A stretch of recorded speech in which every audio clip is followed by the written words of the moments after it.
Ora viva, boa tarde. Mais um sábado, debate internacional entre em sua casa para lhe trazer aquilo que marca esta semana, aliás, que marcou a última semana na conjuntura internacional. E mais uma vez não fugimos à regra, contamos aqui com convidados de luxo, nos quais estaremos juntos a analisar vários temas agendados para esta edição de hoje. E desde já começo saudando o Saia. Boa tarde, Saia, como está? Boa tarde, Jackson. Estou bem. Boa tarde, colega. Boa tarde, nossos telespectadores, que neste momento estão ávidos para poder acompanhar aquilo que é a dinâmica da política internacional. Muito obrigado. Professor, boa tarde, como está? Bem disposto? Boa tarde, tudo bem? Agradeço a oportunidade que temos para podermos partilhar os acontecimentos internacionais e estarmos informados nele. Muito obrigado. Muito obrigado. Bom, as saudações feitas, creio que também já se sente saudade de casa e é tempo sim de começarmos a olhar aquilo que está agendado para hoje. E o nosso primeiro ponto são os territórios anexados pela Rússia. Territórios ucranianos que, depois do referendo, passaram a pertencer à Rússia, mesmo com Kiev a dizer que está a ganhar espaço nesses mesmos territórios anexados. E é dessas anexações que nós vamos falar agora, analisando a posição da Rússia, como é que a Rússia fica, é vista não só pelo Ocidente, mas pelo mundo no geral, por conta dessa escolha de anexar territórios ucranianos, ou seja, territórios ucranianos que passam já a ser russos. Saia, eu começo exatamente consigo. Como é que a gente avalia esta situação da Rússia? Primeiro, é preciso olharmos a anexação dos territórios ucranianos por parte da Rússia à luz da teoria do poder perceptível desenvolvido por um oficial da inteligência norte-americana, Klein, em 1975, que advoga que o Estado que tem capacidade de impor as suas vontades pode, neste caso, concretizar as suas pretensões no outro Estado. Ademais, podemos olhar a mesma situação no contexto da geopolítica, quando falamos do espaço vital. O espaço vital é aquele espaço que possui vida. É por isso que vários estados não dormem por quererem proteger o espaço vital, porque é o espaço que pode alavancar, neste caso, a economia de um certo país. Agora, a Rússia decidiu que, na verdade, tinha que anexar aqueles territórios. É verdade que, se formos a pesquisar, entenderemos que a Rússia foi lá com certos objetivos que, na verdade, veio expor, neste caso, ao público, mas que, no sentido da coisa, pode não ser esses objetivos. Queria anexar aqueles territórios. E outra coisa, durante muito tempo, a Rússia esteve a fabricar armas em grande escala, mas nunca tinha testado aquele armamento numa guerra daquela dimensão. Razão pela qual adotou estratégia, criou motivos para que fosse a Ucrânia testar também o seu armamento. Muito obrigado. No mesmo assunto, professor, sua observação quanto a este assunto? Muito obrigado. A Terra é de Deus. O planeta Terra, onde nós vivemos, é de Deus. E esse planeta foi subdividido pela vontade dos homens. A segregação entre os homens acabou criando o cenário de poder subdividir o planeta Terra, colocando fronteiras. E essas fronteiras foram delineadas usando diferentes fatores. Portanto, esses fatores, em algum momento, por exemplo, a questão da cultura, a mesma língua, as mesmas práticas, a correlação de forças existentes num determinado contexto. Então, os homens encontraram algum motivo para poder repartir esse planeta Terra e cada um sentir-se proprietário de uma determinada área de ação. Então, na medida do tempo, como o colega aqui estava a referir, havendo interesses de uma determinada área, há quem cobiça de poder ter ficado com esta ou com aquela porção, porque ela fornece este ou outro tipo de riqueza para a sua sobrevivência, e daí a luta. Porque a luta dessa questão dos espaços tem muito a ver com as riquezas naturais que cada porção da terra fornece para a sobrevivência dos homens. A anexação de terras ou territórios por parte da Rússia não é o primeiro momento. A Rússia não é a primeira a proceder à anexação de terra, de território de um outro país que se considera outro país, por exemplo. Os próprios Estados Unidos têm hoje a Texas, que anexou do México. Texas não é dos Estados Unidos da América. As fronteiras anteriormente dos Estados Unidos não abarcavam o Texas, dentre outras cidades que os Estados Unidos assim o fizeram. Então, esse processo, essa questão de anexação, provavelmente assim hoje, muitos podem estar a levantar de que a Rússia está a anexar as terras, não é legal, não é legítimo, mas eles esquecem que também já o fizeram em tempo outrora. É mais ou menos nesse contexto que eu poderia dizer. Na verdade, está-se a disputar a terra ou territórios que são da natureza divina, mas que elas dão vida ao ser humano que está nesse lugar. Muito obrigado. Professor, eu vou continuar contigo e a pergunta é esta. Tivemos ali uma espécie de eleições, referendos levantados por parte de alguns supostos ucranianos. Não se tem certezas quanto a isso. E tivemos já naquela sexta-feira o encontro com Vladimir Putin e a discutir os mesmos assuntos. A pergunta que surge é, o desejo da Rússia, será que foi este, desde os primórdios destas tensões entre esses dois países? E não estamos a ter uma Ucrânia que queria ser russa na totalidade? Coloco desta forma. É o seguinte, os interesses que estão para além do ego de Putin, dificilmente eles podem ser interpretados, mas a prática ela pode nos conduzir a uma especulação do que efetivamente Putin pretende. Na verdade, Putin o que pretende é criar condições para que a Ucrânia deixe de albergar a OTAN naquele país. Putin não quer que o governo instalado na Ucrânia ele sirva de uma armadilha para a qualquer momento possa preparar para invadir a Rússia. Esse que é o ponto essencial. Se em algum momento, por exemplo, aquele governo que foi eliminado por um certo de aquelas manifestações que ocorreram, que tiraram o governo pró-russo, nós vimos que quando era o governo pró-russo, em nenhum momento a Rússia ela manifestou interesse de poder invadir a Ucrânia. Significa isso que se um dia entrar um governo na Ucrânia que ele rejeite a instalação da OTAN ou dos interesses americanos dentro da Ucrânia, obviamente que haverá uma relação sã entre Rússia e Ucrânia. O que está a acontecer neste momento provavelmente é uma questão de um preparo de um campo, num futuro próximo, a Rússia provavelmente a sua intenção final é de garantir com que a Ucrânia na totalidade ela seja pró-Rússia. Muito bem. Saia, não sei se teria um comentário a fazer ainda neste assunto.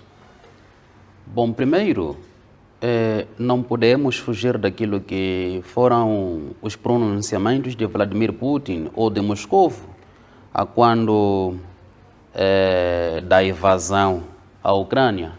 Primeiro, disseram que queriam proteger a população de Donbass.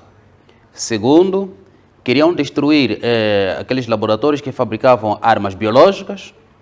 Terceiro, queriam desnazificar a Ucrânia. Agora, se eles decidem anexar aqueles territórios, mas antes houve um referendo que a população daquelas regiões manifestou a pretensão de fazer parte da Rússia. Eu penso que temos que levar isso em consideração. Primeiro, voltemos para o historial, em que aquela população antes já era una, neste caso, não era a população da Rússia, neste caso era da URSS. Então, quando houve o desmembramento da URSS, aquela população passou a chamar ucraniano.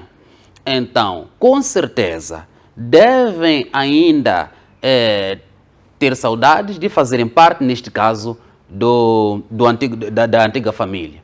Porque, se formos a olhar, o Ocidente provavelmente não criou muita influência, ou aquela população não simpatizou-se muito com os ideais, neste caso, do Ocidente. Há um dado muito importante aqui que não pode ficar de fora. Aquela população fala russo. Então, segundo os serviços secretos russos, aquela população estava para ser atacado por 150 mil homens a mando de Volodymyr Zelensky. Portanto, se eles decidiram unir-se à Rússia, é mesmo por uma questão de segurança. Muito obrigado. Sinto que este assunto ainda vai nos fazer conversar e muito mais. Vamos continuar a tratar ainda da Rússia, e esta Rússia que assina acordos energéticos ou mesmo nucleares com o Brasil. Enquanto olhamos para uma Rússia que, não sei se esta é a palavra certa, está mergulhada numa guerra ideológica e também a questão de territórios com o Ocidente ou mesmo com a própria Ucrânia. Estamos a ver esta mesma Rússia também a fazer acordos novos, e desta vez é com o Brasil, um Brasil que lá mais à frente ainda vamos analisar. Professor, como vê ou como avalia esta relação, esse jogo de interesse entre o Brasil e também a Rússia neste período em que o Brasil está ainda em situações de eleições não decididas e a Rússia também num cenário de empoderamento? Nós temos que perceber que o Brasil faz parte daquela congregação dos BRICS, não é? E pouco antes da invasão da Rússia à Ucrânia, o Bolsonaro visitou a Rússia, teve um encontro com a Rússia. Quer dizer, não se percebeu muito bem qual era a razão disso, mas julgo eu que foi uma concertação de posições da Rússia com o Brasil naquela deslocação que o presidente do Brasil, Jair Bolsonaro, teve, portanto, a Rússia, teve aquele contato. E logo a seguir houve aquela invasão. Vários encontros existiram na União,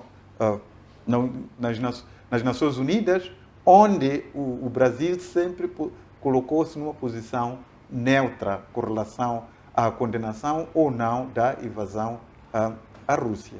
Então, significa aqui que existem laços bastante fortes que unem a Rússia e o Brasil. O Brasil tem estado a se justificar de não poder aderir às sanções porque está a preservar a sua economia, a questão da sua agricultura dependente da Rússia, da sua indústria energética, dentre várias outras questões que ligam o Brasil e a Rússia. E, pelos vistos, parece-me que essa posição é também até acolhida pelo candidato Lula da Silva, não é? Lula da Silva também está alinhado a essa posição de não haver sanções à Rússia. Eu acredito que aquela organização dos BRICS, ela está bastante forte e eles veem a necessidade de continuar com essa relação. E eu julgo uma relação sã em relação àquela que a União Europeia está a construir com os Estados Unidos. Aquela relação que a União Europeia está a construir com os Estados Unidos não é frutífera para a União Europeia. Veja só até que ponto em que os Estados Unidos estão a querer o bem para a União Europeia, quando ela, em princípio, de uma forma clara, a suspeita da sabotagem dos gasodutos que abastecem a Europa de gás, está mesmo vista que é a coisa, os Estados Unidos. Como é que os Estados Unidos fazem uma coisa daquela, sabendo que a indústria europeia está dependente neste momento do gás russo? Mostra claramente que os Estados Unidos eles estão muito mais interessados em poder desenvolver a economia deles do que o desenvolvimento da Europa. Então é essa Europa que está neste momento a construir essa dependência junto dos Estados Unidos e tentar desconstruir a dependência que tinha com a Rússia. Mas tanto a dependência com a Rússia como com os Estados Unidos está a mostrar que não é benéfica para a Europa. Se calhar até mesmo avaliando a dependência que a Europa devia estar a conservar, seria com a Rússia no momento em que a Europa estaria a se preparar para uma autossuficiência. Porque esse corte que vai acontecer agora, da dependência da Rússia, vai custar muito caro para o povo europeu, naquilo que é a sua dependência com a questão energética. Então, o Brasil tem muita razão, ele está a aprender dos erros que a Europa está a cometer para não se desmembrar da Rússia. Está a ver até que ponto em que a Europa está ficando destruída por estar acorrentada dos Estados Unidos, esquecendo dos valores da própria população europeia. Eu acredito que essa questão de assinar esses acordos com a Rússia tem muito a ver também com poder salvar os interesses da população brasileira. Muito obrigado. Saia, vou na mesma senda. A razão do Brasil manter esta união com a Rússia? Nas relações internacionais, existem dois teóricos que são incontornáveis. Falo de Joseph Nye e Robert Kiyosaki, que eles desenvolveram a teoria da interdependência, o que significa que os Estados devem ter interdependência. Um Estado nunca pode caminhar de uma forma isolada.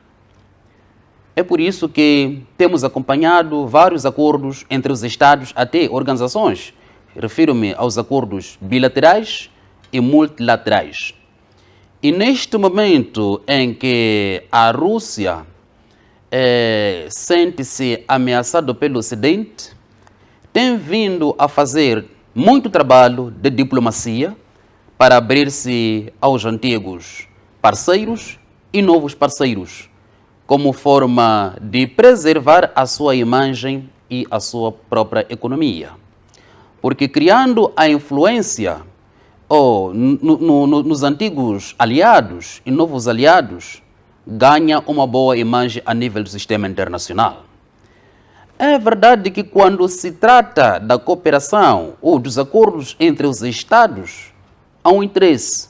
Não há, em relações internacionais, costuma-se dizer que todos os acordos celebrados entre os Estados visam interesse. Neste caso, cada Estado tem que ganhar alguma coisa.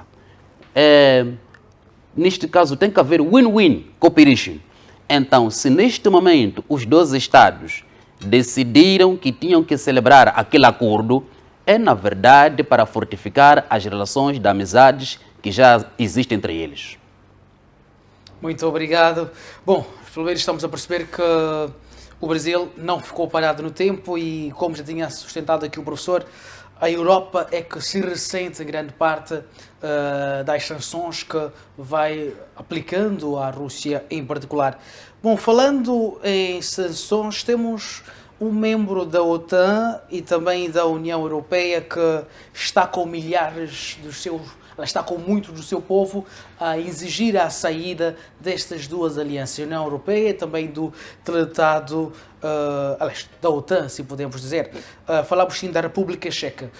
Milhares de pessoas exigiram sim a saída deste país como membro da OTAN e também da União Europeia. Estamos a ver aqui reações, não sei se são novas, mas vão ganhando mais vozes nos últimos tempos. Professor, é contigo que eu vou neste ponto. Povo checo, ou da Chequia, já não quer pertencer à União Europeia nem à OTAN. Sim, efetivamente está-se a começar a ver claramente os interesses expansionistas da Europa e do Ocidente.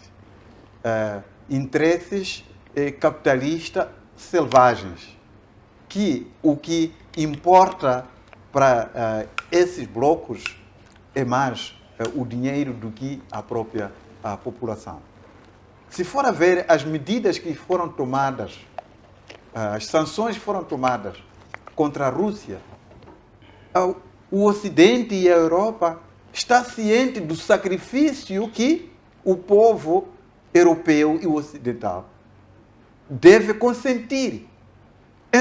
A troca de quê, efetivamente? Só o tal expansionismo que ele pretende. A tal liderança do mundo que os políticos desejam em troca do sofrimento da própria população.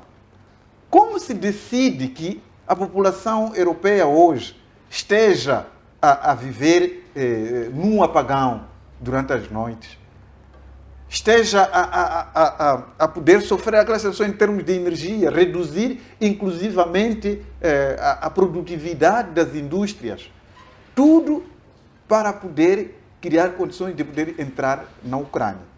Então, esses interesses que deixam de poder ver aquilo que é algo importante para a população poucos aos poucos está descobrindo isso. Daí que os checos estão a ver essa situação de querer sair dessa organização por não estar a trazer valores acrescentados para as suas próprias vidas. Eu acredito que mais dia, menos dias, haverá outro país da União Europeia que está integrado na OTAN que vai manifestar o mesmo. Estamos a aproximar o inverno, uma altura em que vai se precisar imensamente da questão da energia. Não só, mesmo que os Estados Unidos estejam a dar prontamente o seu gás tão caro, o que vai acontecer vai exigir maior esforço no bolso do cidadão. E isso vai criar um barulho por parte da população, manifestações que poderão acontecer, daí efetivamente prever-se mais estados a poderem retirar-se da União. Muito obrigado. Saia, vou-lhe colocar desta forma. Podemos olhar para a população checa como, se calhar, uma unidade estatística daquilo que pode vir a ser um pensamento de alguns europeus ou de boa parte dos europeus, quanto ao comportamento da OTAN e própria União Europeia, que vamos confessar que está a passar mal por conta das sanções impostas à Rússia. Primeiro, temos que olhar um dado muito importante.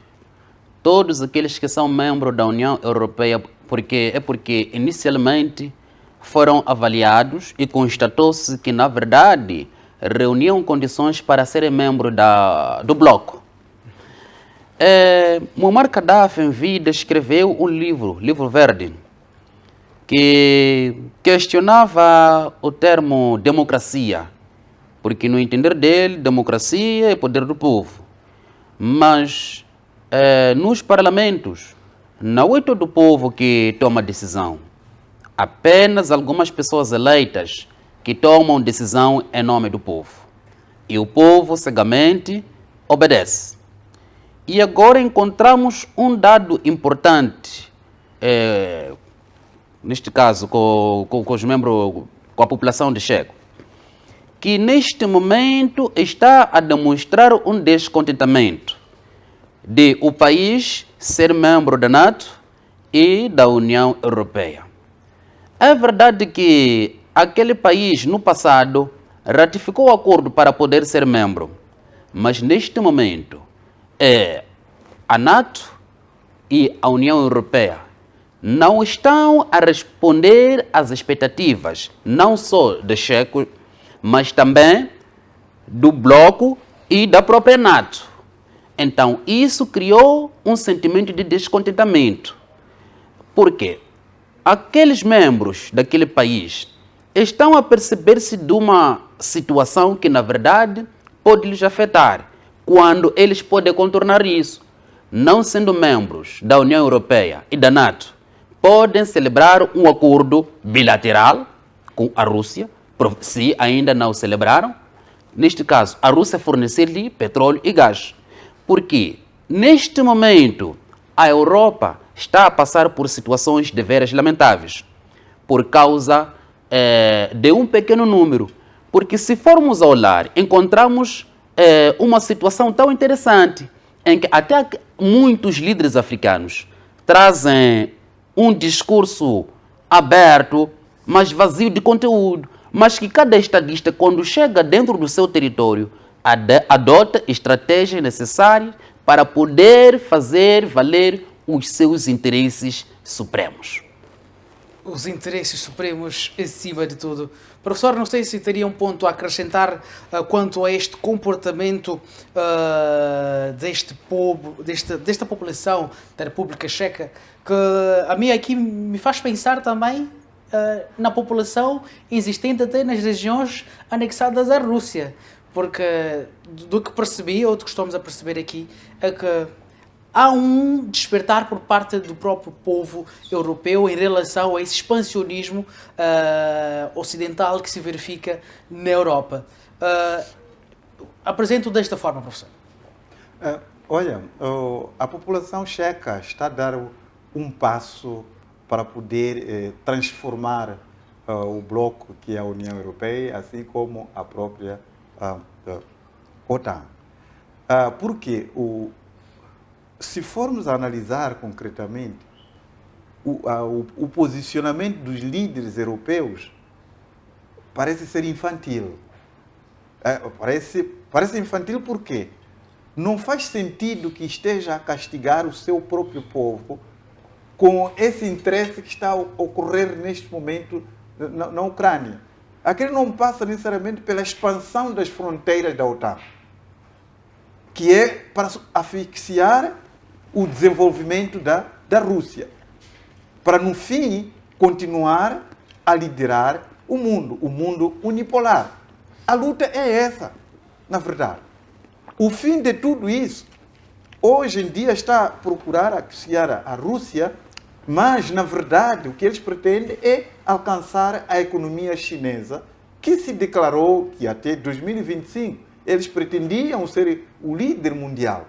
Então, eles paulatinamente pretendem inverter este cenário. E este cenário é evidente.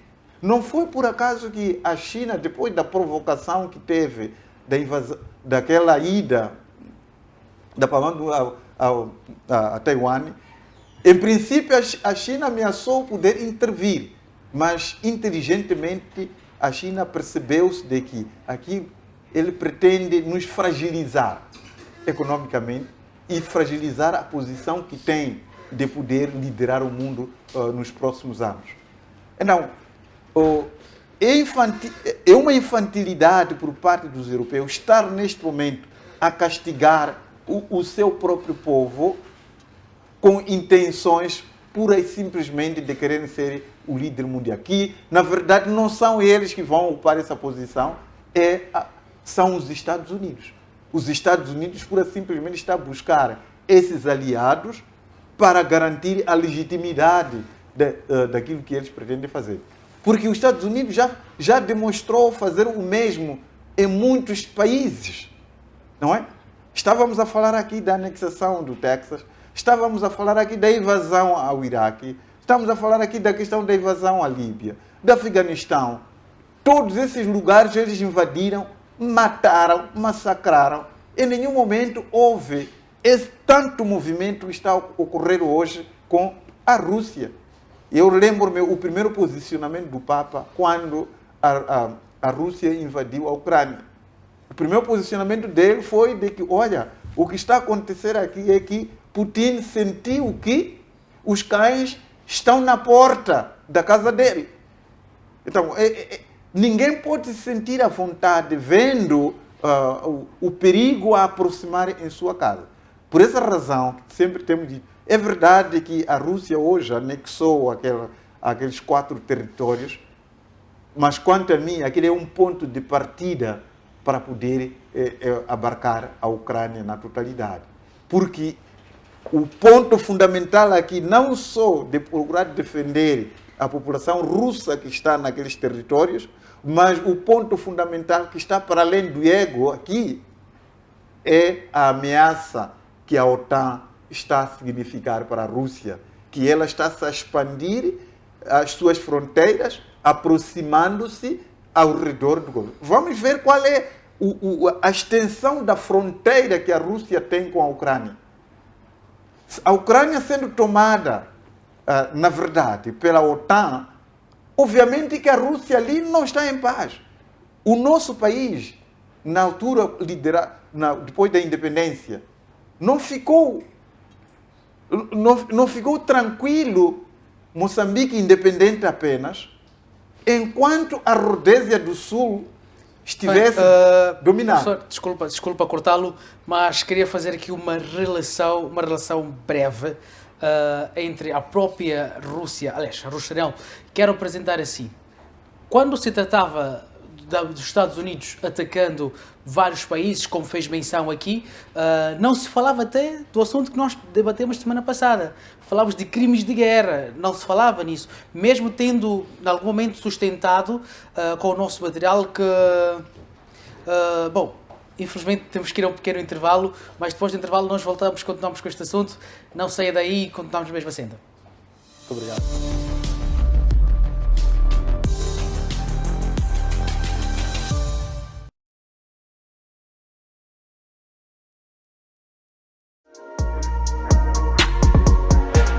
Olá família, eu sou o Manas Laser e desta forma eu passo para lhe fazer o convite a assistir o programa FTV Hits. Programa este que vai ao ar de segunda a sexta a partir das 16h30. Eu só quero ti, mas ninguém. Essa distância entre nós não me faz bem, não me faz bem. Hey menina, valoriza tua melanina, pois ela que te deixa mais linda. Aqui você acompanha todas as novidades do mundo da música, atualizações das carreiras dos artistas. A música é baseada em fatos reais, como é que é? Nada, quem me dera conhecer alguém assim. Qual é o critério que o Rolê usa para poder fazer seleção das pessoas com qual trabalha? É um bocado complicado, bro. Misturas já são de DJ Dilson.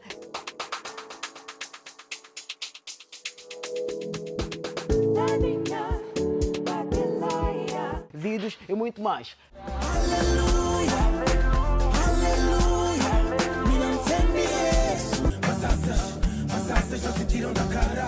Juntamos como meu, seja mais humilde.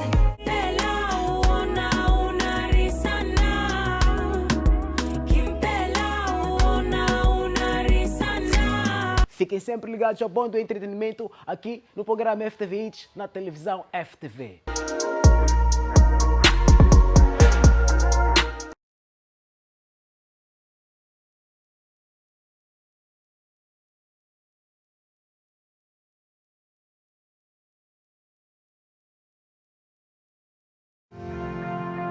Estimado internauta e telespectador, acompanhando os problemas sociais do país, a FTV traz para si, de segunda a sexta-feira, o programa Vuvuzela.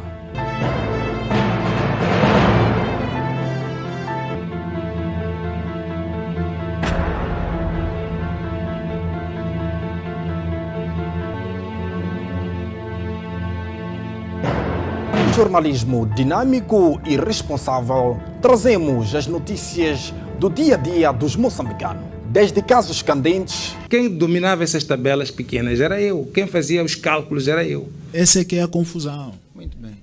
Desculpa, meritíssimo, posso acrescentar? Só quero acrescentar para esta confusão ficar esclarecida. Debates e também reportagens na sua localidade. Esses gatunos, quando entram na cadeia, não ficam. Logo saem. Estou cansado, mas deixa eu dar certo dormir não tem nada. É água só. Que paga aqui nesse bairro não existe. Não existe que pague nesse bairro. Temos um encontro marcado das 12 às 3, de segunda a sexta-feira, aqui na FTV, na televisão que faz da sua visão uma realidade.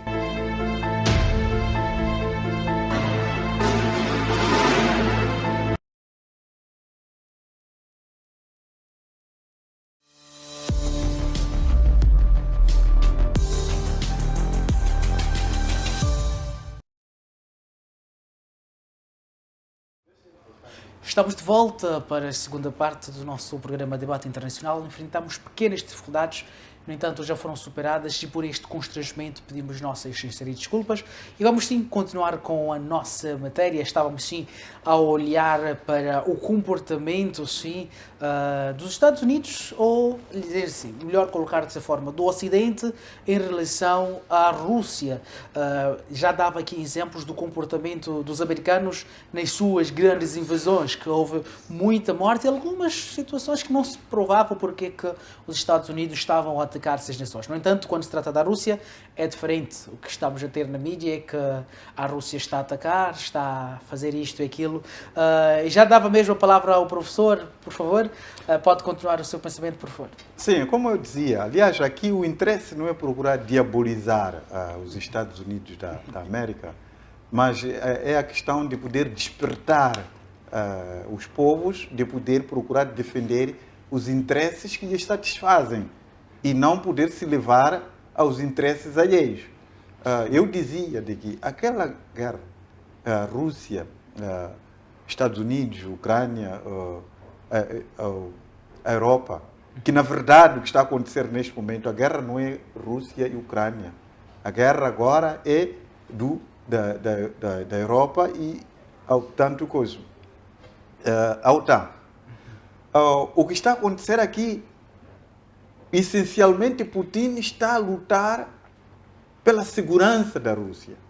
Ele hoje vem colocar essa situação de que é por causa do povo russo, está naquelas zonas, mas na verdade o interesse real dele é a questão de segurança. A aproximação da OTAN às fronteiras da Rússia preocupam os russos, preocupam ao Putin. Qualquer governante estaria preocupado. Eu estava a dar exemplo aqui de que Moçambique, aqui na África Austral, foi um dos que teve primeiro a independência. Não ficou sossegado com o regime do apartheid na África do Sul, o regime de Ian Smith na Rodésia do Sul. Daí que, logo que teve a independência, procurou apoiar a ZANU-FP, que estava a lutar para a libertação do Zimbábue, apoiou o ANC, que estava a lutar para a independência da África do Sul. Porque as fronteiras de Moçambique estão rodeadas pelos países que a qualquer momento poderiam invadir Moçambique. Então é o que está a acontecer neste momento na Rússia. Quando a Rússia começa a ver a expansão das fronteiras da OTAN a aproximarem-se a ele, em nenhum momento ficaria sossegado. Eis então que há essa situação. A população checa, quando começa a perceber os interesses expansionistas da OTAN e do Ocidente, começa a ver que eles estão a pagar uma fatura cara para defender os interesses alheios, que não vão lhes servir em nada. Daí que eles querem romper essa união com a OTAN e a União Europeia. Tem lógica isso. E eu acredito que, muito brevemente, isso vai poder acontecer também com outros países. A Alemanha, por exemplo, hoje, está a fragilizar a sua economia na sua totalidade, porque ela estava totalmente dependente da Rússia, com a indústria energética dependente, portanto, da Rússia. Não tem pernas para andar. E mesmo quando começar a receber o gás dos Estados Unidos tão caro, dificilmente vai se conseguir controlar a inflação naquele país. A população vai estar a sofrer. Muito obrigado. Bom, Saia, por favor. Só para comentar um ponto que o colega tocou acerca da ajuda que Moçambique deu à África do Sul e ao Zimbábue. Em política externa, tem aquilo que se chama de bastião da revolução, que até Moçambique foi concedido isso pela Tanzânia na altura.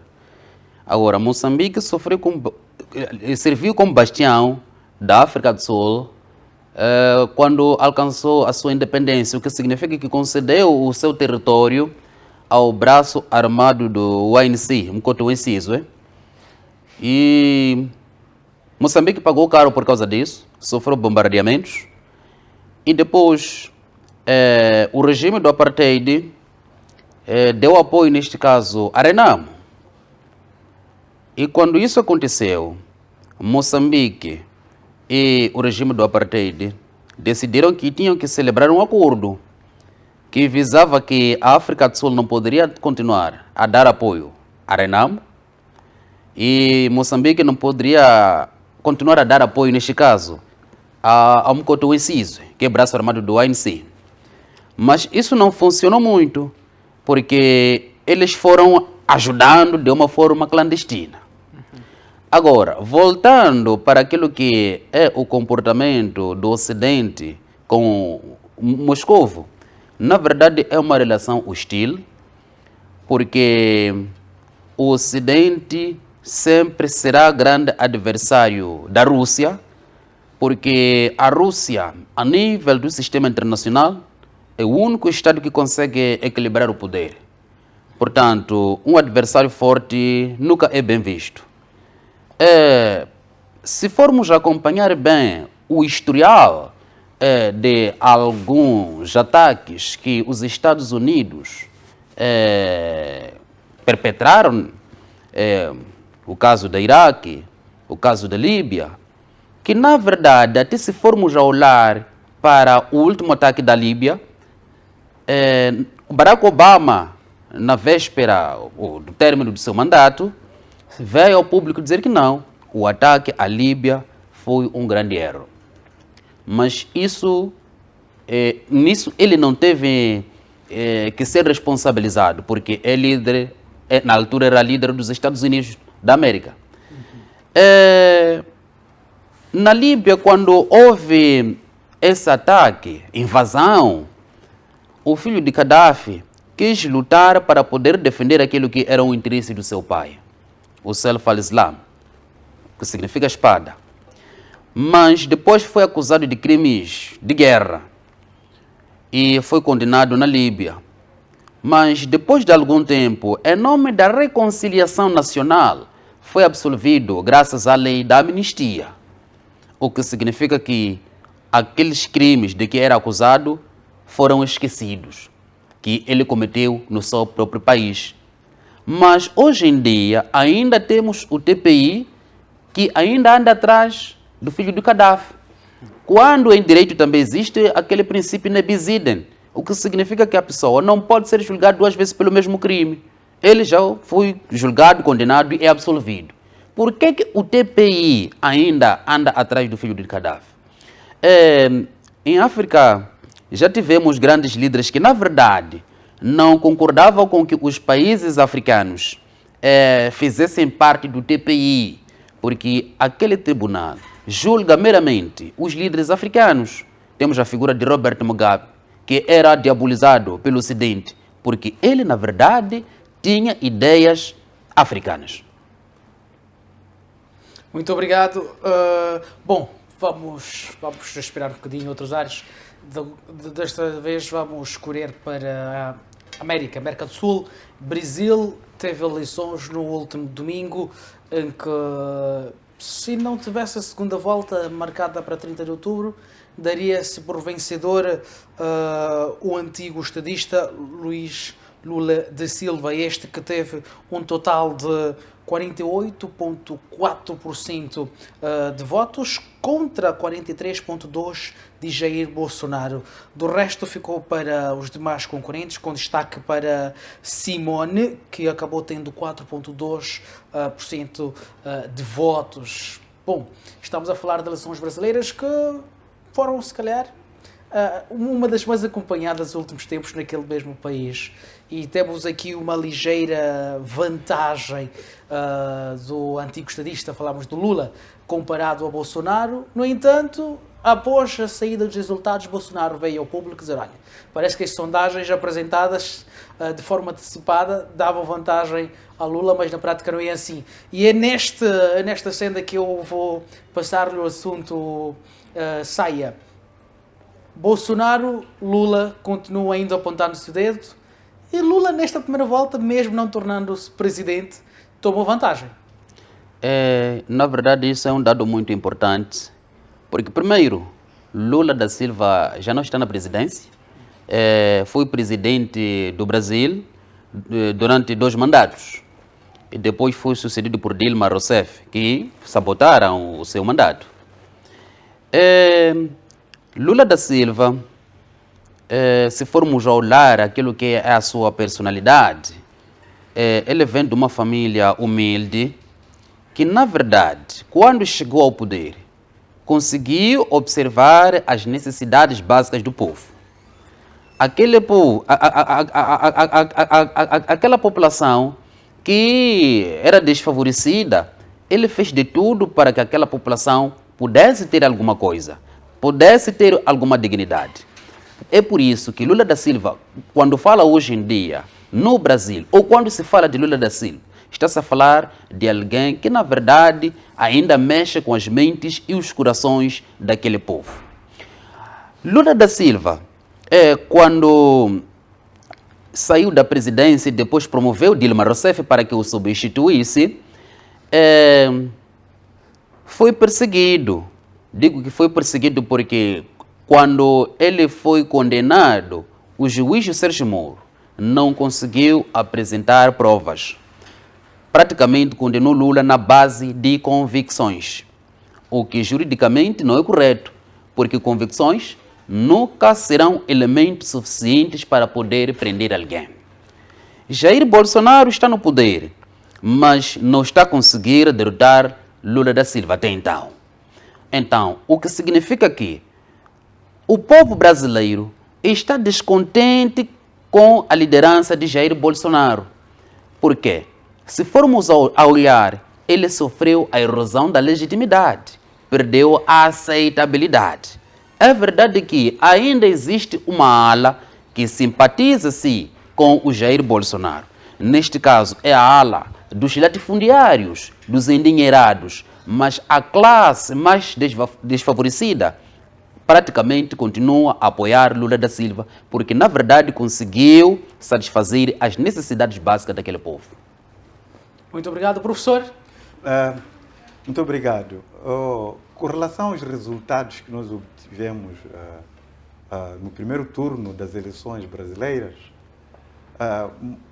mostram que o último debate que existiu na Globo, ele foi uma casca de banana para o Lula da Silva. Quanto a mim, não houve erro por parte das pesquisas. As pesquisas indicaram aquilo que era a tendência de voto até antes daquele último debate que houve na TV Globo. Quem efetivamente prejudicou uma vantagem massiva de Lula da Silva foi o padre Kelman, que se apresentou ali como um dos candidatos. Vocês se lembram o debate que existiu, o comportamento daquele padre, quando foi a vez dele de poder questionar a um dos candidatos que ele desejava. E ele preferiu chamar o candidato Lula da Silva. E quando lhe chama, chega ali, ele tinha 38 segundos para apresentar a questão e o Lula tinha 1 minuto para poder respondê-la. A questão que aquele padre levantou a Lula foi provocadora, foi um insulto. E que era extremamente provocatória para poder levantar os ânimos de Lula da Silva. sendo um líder espiritual que estava ali em frente, vestido de batina, crucifixo, e apresentar-se como um representante da Igreja Católica, dos cristãos. Tudo quanto ele afirmava ali era convincente aos crentes da Igreja Católica Romana. Então, várias vezes ele deu a entender à população brasileira que Lula da Silva não respeitava os cristãos, Lula da Silva não respeitava inclusive a ele como padre, mas até que ponto em que um padre tem que se apresentar num debate daqueles, um debate político para a governação de um país, vestido da roupa da igreja? Eu considerei aquilo um grave erro que aconteceu. Então, o que aconteceu ali é que aquele padre conseguiu inverter o ponto de vista da grande maioria de cristãos com relação a Lula da Silva. Lula da Silva foi visto como sendo um indivíduo ateu, um indivíduo que não tem nada a ver não tem nada a ver com Deus, que estava a perder respeito ao padre.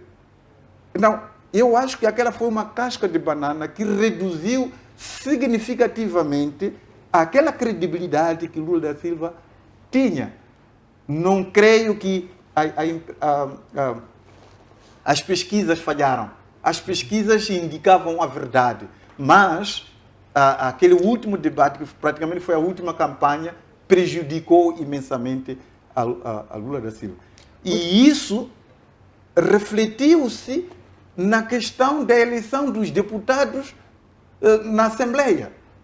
Bolsonaro está com uma larga vantagem em termos de deputados eleitos na Assembleia, assim como no Senado.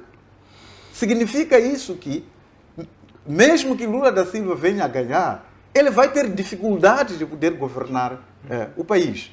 Vai ter que se aliar, muitas vezes, com a direita e a esquerda para poder conseguir fazer passar as normas. E há um grande perigo de Lula poder efetivamente ganhar aquelas eleições. Porque aquele padre, ele conseguiu ganhar o maior eleitorado dos crentes, não é? E para além da classe alta que existe. Daí a maior possibilidade de Bolsonaro vir dar a reviravolta daquele cenário, não é? Então, mas é muita pena a situação idêntica ocorrer. Bom, porque, só para fechar, Tá bem, porque efetivamente Lula, ele apresenta-se como aquele que vai salvar a maior parte da população brasileira, que é a população com renda baixa. Muito obrigado. Muito bem, eu já queria fazer aqui uma nota. Temos de ter em conta que o Brasil é um país, se calhar até dos falantes da língua portuguesa, é o país mais evangélico, com mais crentes dos Palopes, se calhar até do mundo. Ceia, vimos depois da divulgação dos resultados, muitos crentes, pelo menos o Bolsonaro não falou muito, mas tivemos mais crentes a aparecer, a apoiar o presidente, a orar pelo presidente. Seria isto, não sei se vou chamar isto de manipulação, aliando ao que o professor acabou de nos apresentar. Houve uma espécie de equilíbrio provocada pelas questões do padre no último debate. Bom, eu penso que isso pode ser manipulação. Primeiro, eu não quero acreditar que aquele padre seja um padre católico romano. Pode ser um padre, talvez, de uma outra congregação, mas católico romano, não, acredito que não. Porque a Igreja Católica tem normas. Sim. Mesmo um padre, para ser o professor, tem que ter a autorização do seu próprio bispo. Então, sem isso, não pode funcionar. Agora, um padre católico a querer ser presidente da República, eu penso que é um pouco falacioso. Não acredito que seja um padre católico romano, não sei, ortodoxo ou uma outra congregação. Não, mas agora, desculpe, ele apresentou-se a si mesmo. Ele disse que era um padre católico romano e que eles representavam 80% da população brasileira. Se for acompanhar a intervenção dele, muitas vezes ele fez isso. Outra coisa é que o veste dele é do padre católico romano. Não. Muito semelhante daquele que o Dom Francisco Chimoio Não. apresentou-se no coro. Mas é pena que não temos aqui o documentário. Poderia se apresentar o documentário, havia de ouvir a apresentação que ele fez dele mesmo. Bom, como sendo padre católico romano. Eu penso que... Bom, uma nota importante. O Vaticano distanciou-se do padre. O Vaticano abriu mão, não quis responder em nome deste padre, até porque já é um padre polémico. Sim. É um padre polémico, Agora, então agora, a Igreja Católica ele... Romana Apostólica distanciou-se dele. Se ele é padre católico romano, praticamente vai ser excomungado. Vai ser excomungado. A Igreja Católica tem normas, portanto, tem que se obedecer ao Papa e ao seu bispo. E outra coisa, os padres católicos romanos não usam lenços. Aquele padre trazia... Lenços e correntes. Sim, então não são aquelas vestes que os padres católicos usam. Então, voltando para a questão que colocaste daqueles evangélicos que, na verdade, demonstraram euforia quando anunciou-se, neste caso, os resultados, isso não é de estranhar, porque Bolsonaro, quando iniciou a campanha, promoveu um discurso de que Lula era anti-evangélicos. Portanto, os não atentos, com certeza, pegaram nesse discurso e, na verdade, diabolizaram Lula da Silva. Muito bem, uma nota importante é que, sim, este padre da Igreja Ortodoxa, não Igreja Católica Romana, esta é uma nota que tínhamos de fazer aqui, apresentar, apesar do que quando se trata de igreja quase se confunde, há quase sempre esta confusão. Sim, mas as vestes mesmo senhores, são diferentes. São diferentes. Estamos um bocadinho já acima de tempo, mas podemos encerrar em forma de despedida, comentando este assunto relacionado a esta junção entre a Coreia do Sul e os Estados Unidos para fazer testes militares, não é?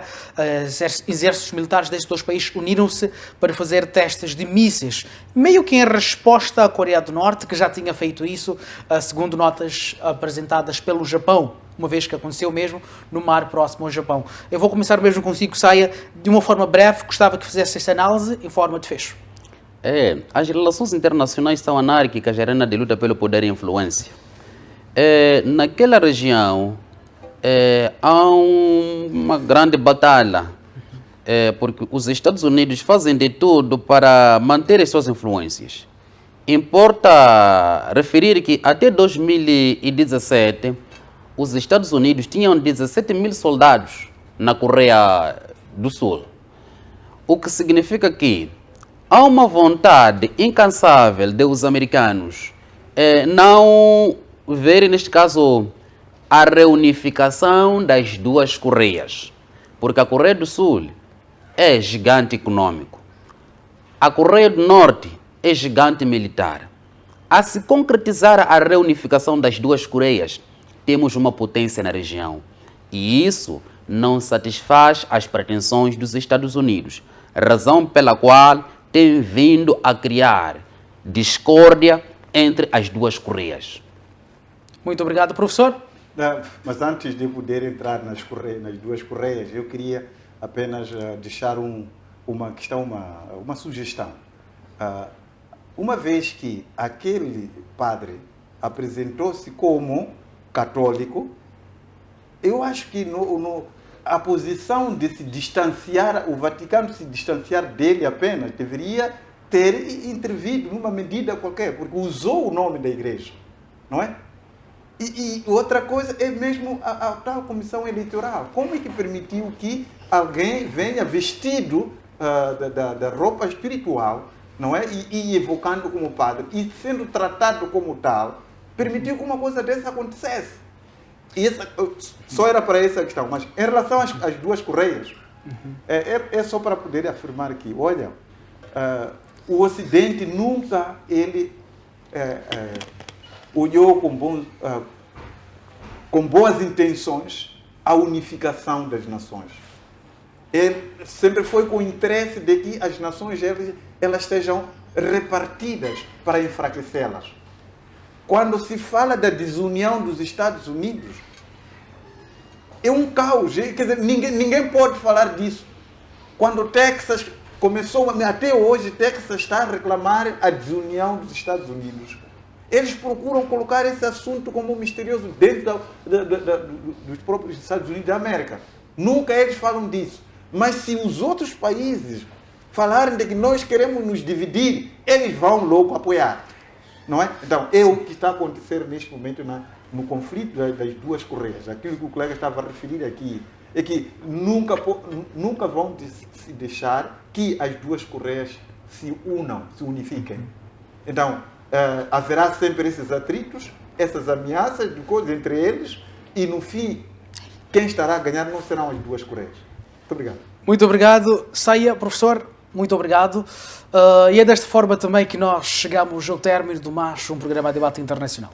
Ainda teríamos mais, mas acredito que para a semana teremos mais temas quentes. Vamos discutir mais temas iguais. Sem mais dizeres, boa tarde, até para a semana.